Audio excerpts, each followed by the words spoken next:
On Tuesday, President Trump announced a major executive order about protecting American energy.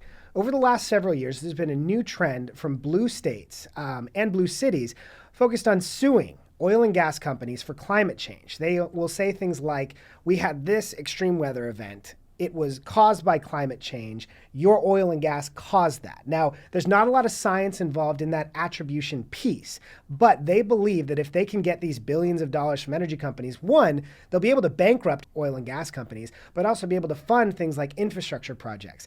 But not only has there been this litigation, there's also legislation in states like New York, Vermont, California.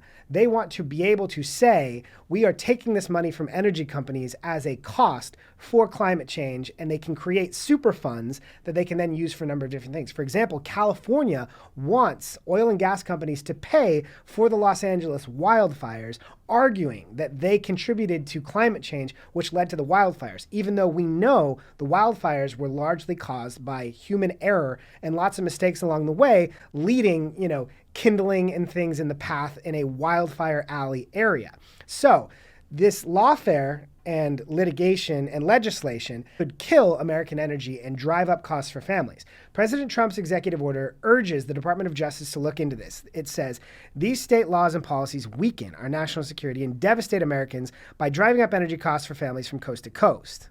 The Attorney General shall expeditiously take all appropriate action to stop the enforcement of state laws and continuation of civil actions identified.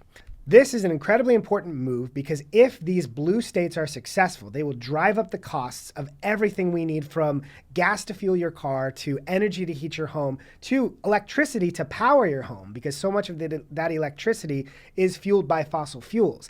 This move would be catastrophic. So President Trump is trying to do what he can through executive authority, but he's also hoping Congress will step in and clarify some of these rules that make it so easy for these blue states to try and, in sort of a communist style, extract this money from oil and gas companies.